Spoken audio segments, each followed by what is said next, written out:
Mic తీసుకో, ఆ mic తీసుకో కాదు. Good afternoon, everyone.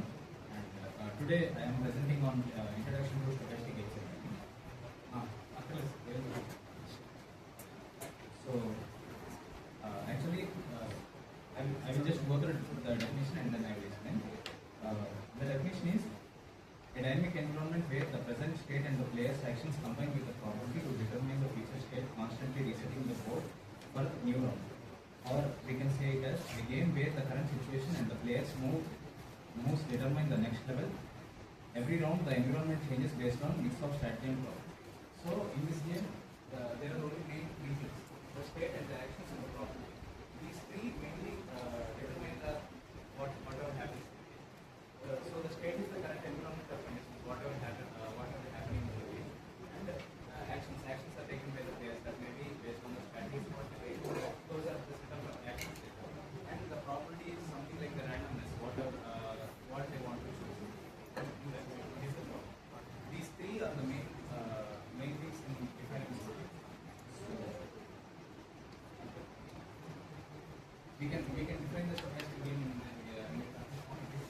Q and A, where Q is the finite number of players, and N is the number of players, and A is the actions available to the player, A1, A2, A and so on. And A is the set of actions every player and the transition probability.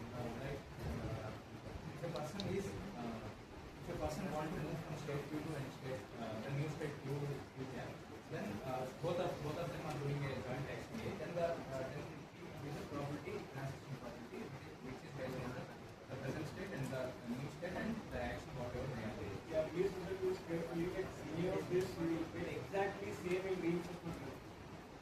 Okay, you will get exactly same in reinforcement level.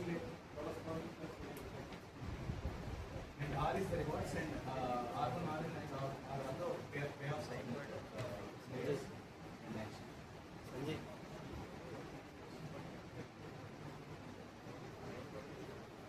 Sir, as an example, first I took cricket as a game, and in the case, these are the things which will be affected. And I just want to share an example where I observed the stochastic game. In 2013 Champions Trophy, India versus England is the final match. And as per the toss, India is doing the batting first, and England is doing the bowling. And in the starting, India has scored very less number of runs, around 130 runs. Actually, due to the rain conditions, the 50 overs match is decreased to 20 overs match. So in 20 overs, India has scored 130 runs and lost 7 wickets. And when India started bowling, the main bowlers are Ravichandran Ashwin and Ravindra Jadeja, and three pace bowlers. They are Ishan Sharma and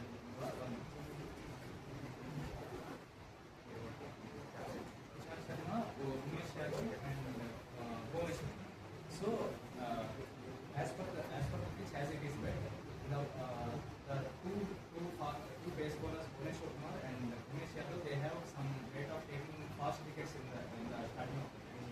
So as Dhoni is the captain, he actually started the match with the fast bowlers, and both of them actually started bowling, and up to 5 overs they bowled continuously. And after that, after them, spin bowlers have started, Ashwin and Jadeja. And when the match is around 18 balls are left and 28 runs they should take. And at that point actually Dhoni actually took a different strategy. Like at that time, as only India lost only 3 wickets and there are 7 wickets left. So everybody will choose to stop the runs. The captain will try the ball, will keep the ball in such way that the runs will not be increased. So at that time, but Dhoni took the fast bowler Ishan Sharma, and actually it was an expensive. It was an expensive over. Before the 2 overs were expensive, like around 10 runs has gone in both of the overs. And when they should score 18 balls in 28 runs, in that over, that 17th over, he took Ishan Sharma rather than the ball was a 6 and second ball was a normal 2.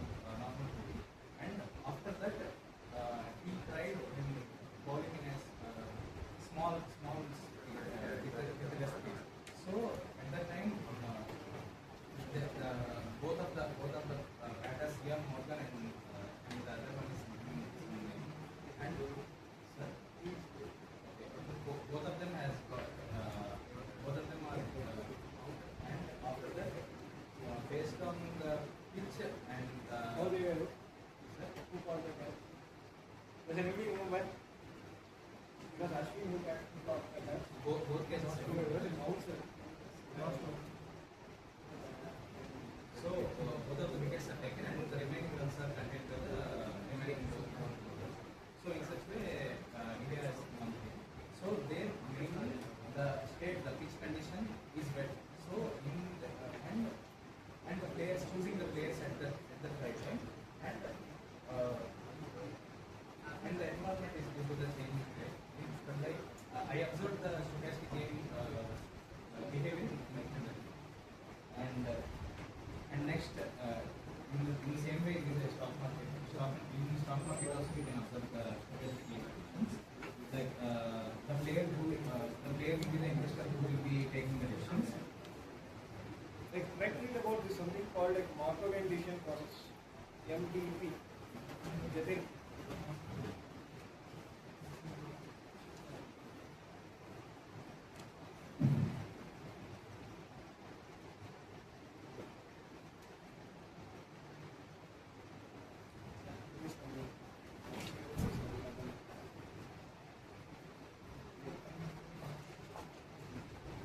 Yeah, there is something called Markov decision process. Okay, so usually what happens is like any distribution or anything you see, most of them will be like it is either now or if, it's dependent at instantaneous level or like it has a dependence on history. Okay, but Markov decision process is a very interesting thing. It's dependent only on the previous step. Okay, it's dependent only on the previous step. Most of the phenomena in the real world, when you're trying, even machine learning, like is really useful. Okay, just think about something called Markovian decision process, MDP. The stock market also as well the players will be the investors who are making the decisions and the actions will be like buying the stock, selling the stock and all. And there may be uncertainties based on the economic factors, the prices may change rapidly. And that is the example of stock market. And this is somewhat like the main the topic is two-stage social dilemma model. The main thing is can cooperation evolve and be sustained? Like how can cooperation survive between two states? Like there is a state in which it is a rich environment. Like both of them will cooperate, and the state two will be like both of them may not cooperate. Like in the benefits which we get in the first state are B1 and in the second state are B2. If we consider that B1 is greater than B2, as the cooperation state will always lead to benefit, and in the equated environment we get the respect. There are some conditions. If you cooperate, we pay the personal cost. Like we are also involved in the game. So and we are cooperating. The effort will be by us. So the cost whatever we are working on that we will see. And if opponent also cooperates, we will receive a benefit of B1, including B1. And if both of them defect, then the payoff will be zero, as both of them are not invested. If you defect by opponent is cooperating, then you will receive B1 or B2 without your involvement. You will get it without paying the cost. And the third thing is the tragedy of defection. Here the main thing is the parameter Q, which means how much damage can the defection cause. This is Q. So, what is Q? Sir, it is some parameter which calculates how much defection can, how much damage will happen if we choose defection. This is a step. So,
strategies for each player. There will be 16 strategies. So in such way, we will get 2 strategies for both of them.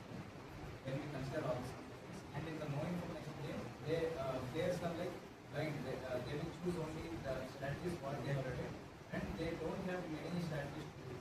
They should choose the strategy again and again, the same strategy. Like if we take 2 layers and each one have the choice of cooperation and defection, then what can be the possible strategies? 4 number of strategies in all the in the no information game, it is just 16 possible strategies as it is a blind environment, and they have only choice to choose the strategies what they have played in the previous. They have only 4 strategies. This is my part, sir, and my friends are there.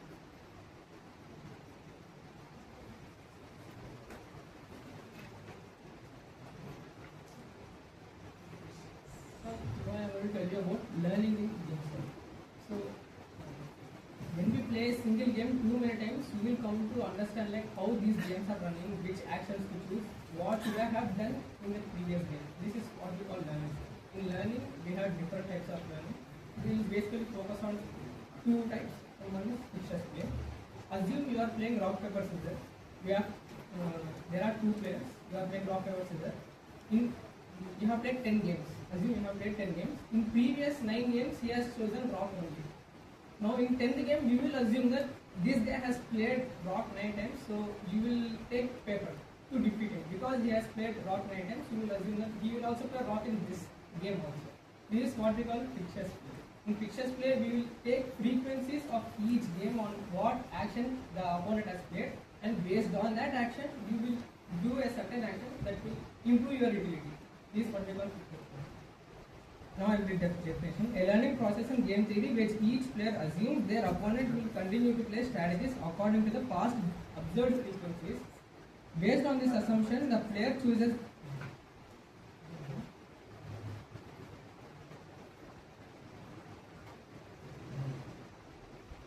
based on the assumption, the player chooses the best response to lose the frequency.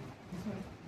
The formula for this one is pi of equal to the number of strategies the opponent has played in the entire all games, and the action he has played all games.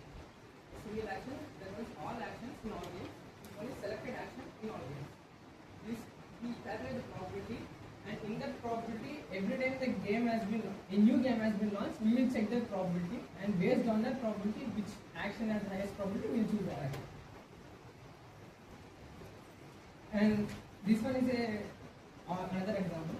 If we see this business dilemma, we can see that in like finite games, the player will always choose defect.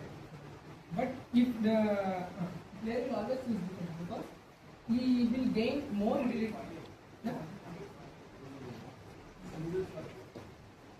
This normal finite. If player chooses defect, the other player also assumes, oh, he has played defect, so I should also defect so that I won't lose my utility. So this is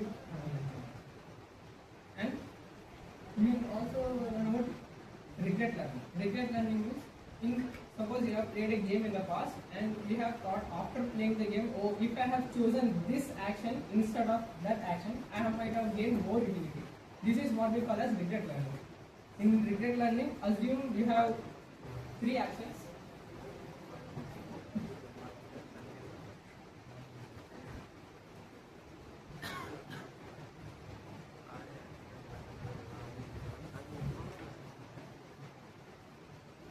Assume you have 3 actions A, B, C in a game state, and you have chosen an action C, in which you have gained utility 5. But observing this, we can gain an intuition that if we have chosen A, we might have gotten more utility unlike C. We can gain utility. We might have gotten more utility if we have chosen C.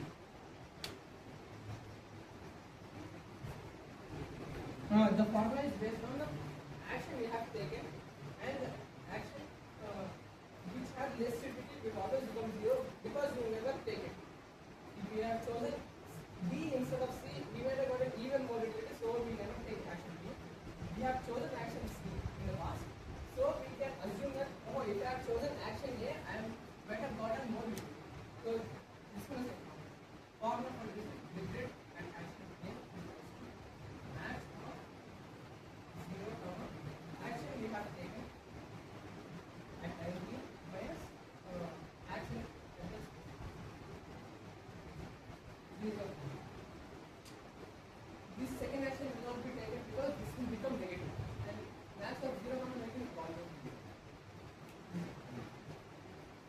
You can see the wicket matchmaking. After we have taken this whole wicket calculation, basically we will perform probability.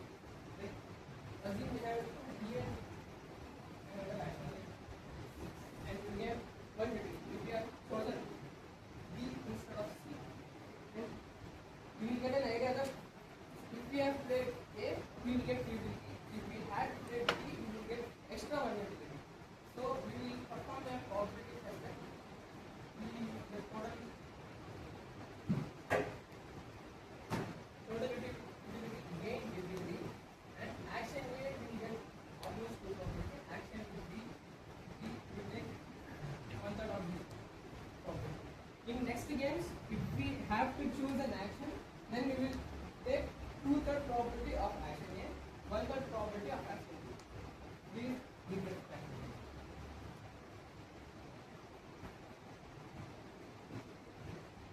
Correlated equilibrium is a situation where players follow recommendations from a common signal and no player benefits from deviating. Basically, all the players follow a shared signal in which they don't want to deviate, because if they deviate, they may get less utility. We can see an example here, like assume you are on a normal road, not highway, and and two drivers on opposite side of each other are going, and there is a traffic light.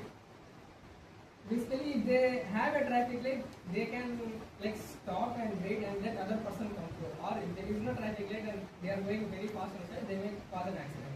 Both of them use a utility. Basically, if they followed a shared signal, one of them might have gotten through, one of them get utility. Next time, another person might have gotten utility.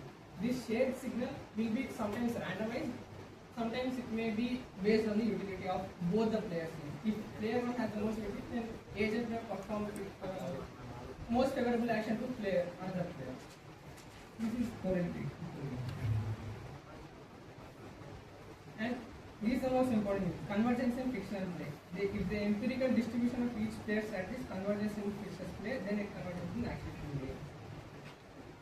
Then what it means is, in games after playing repeated many times, you will get to understand like this action is better than that action, and you will converge. Like instead of playing this random action, I will take one action which I will get the most utility out of, and will converge with the national utility. We can see there are 4 actions. These are 4 conditions which are important for convergence. I will explain each of them. The game is zero sum. Game is zero sum means there are 2 players, and each 2 players, if I win, then he lost. If he wins, I lost. In these games, if I get highest utility, you will get the least utility. If I get the least utility, you will get the highest utility. Based on these games, we can like converse. We can go into actions like which I have the most, which I can gain the most utility out of, and we always choose that action. So we will converge into a single action instead of choosing multiple actions, because we can take a action which has the highest utility. The game is solvable by iterated elimination of sticky governance strategy. If we have an action that will always give us the highest utility, why should I go for another action which gives me the least or less utility? So we always think that if we choose this action, we might get the highest utility. So we choose for this action, not any other action. The game is a potential game. Potential game means each action of the game should not. Potential game is if suppose we are 3 players are playing a game, and utilities of the 3 players actions have played by these 3 players are increasing based on the previous games they have played. If the utility of the total game is increasing, we can assume that the potential of the game is also increasing. And therefore, if we have a graph and total number of games played here, if we have a boundary, then games will at most come to a point such that the total utility of the game will reach in that boundary. We can basically convert that game is converging at the highest point of utility. And the game is 2 into n as generic chaos. 2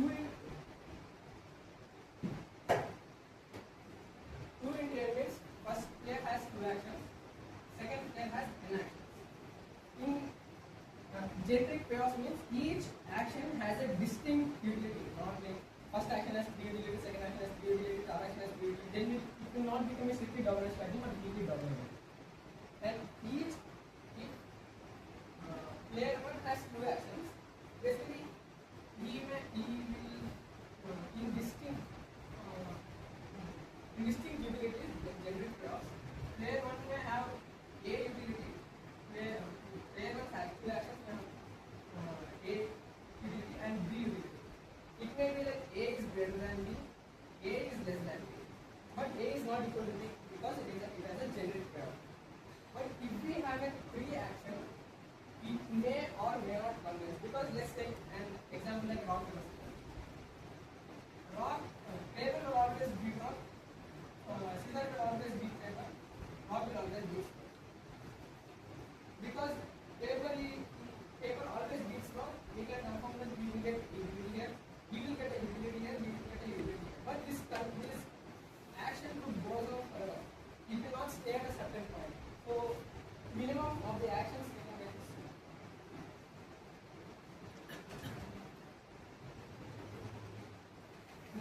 These are the key takeaways.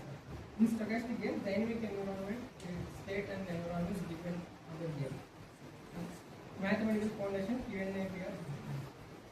Fixtures play, players run by opponents, observing opponent's history, and based on that we will take a certain action. Regret matchmaking, which have the highest regret, we will perform the action. Correlated equilibrium, the players share a single result and we will follow the